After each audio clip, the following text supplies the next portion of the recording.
உழைச்சிட்டு அந்த உழைப்புக்கான ஊதியம் சரியா உனக்கு கிடைக்கல. அதுக்கு மேல இங்க ஒரு சொசைட்டிய நம்ம உருவாக்கி வச்சிருக்கோம். நீங்க சாதாரணமா ஒரு வேலை செஞ்சு 24 மணி நேரம் உழைக்கிறவனால மட்டும் ஹாஸ்பிட்டல் பில் கரெக்ட்டா கட்டிட முடியுதா?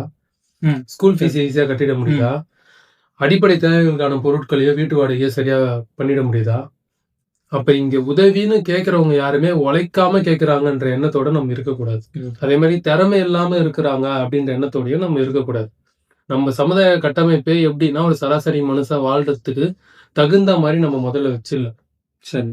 அப்போ கொஞ்சம் எக்ஸஸா சம்பாதிக்கிறவன், இல்ல இருந்தாலும் நான் சாதாரணமா தான் சம்பாதிக்கிறேன். ஆனா எனக்கு வந்து இவ்வளோ போதும். என்னோட தேவைகள நான் சுருக்கிக்கிறேன். மத்தவங்களுக்கு செய்றது தான் என்னோட நோக்கம். இயல்பாவே ஒரு சிலருக்கு ஹெல்பிங் டெண்டன்சி இருக்கும். நீங்க மீடியால பார்க்கறத விட உங்கள சுத்தி இருக்கவங்க யாருன்னா ஒரு சிலர நீங்க உற்று நோக்குனீங்கன்னா உங்களுக்கு தெரிஞ்சிரும். ஒரு சிலர் உதவி பண்றதே அவன் தொழிலா வச்சிருப்பான். எத்தன வாட்டி ஏமாந்தாலும். அவங்கள நம்ம மாத்த முடியாது. அந்த மாரி பீப்பிளா கூட இருக்கலாம் இவங்க எல்லாருமே.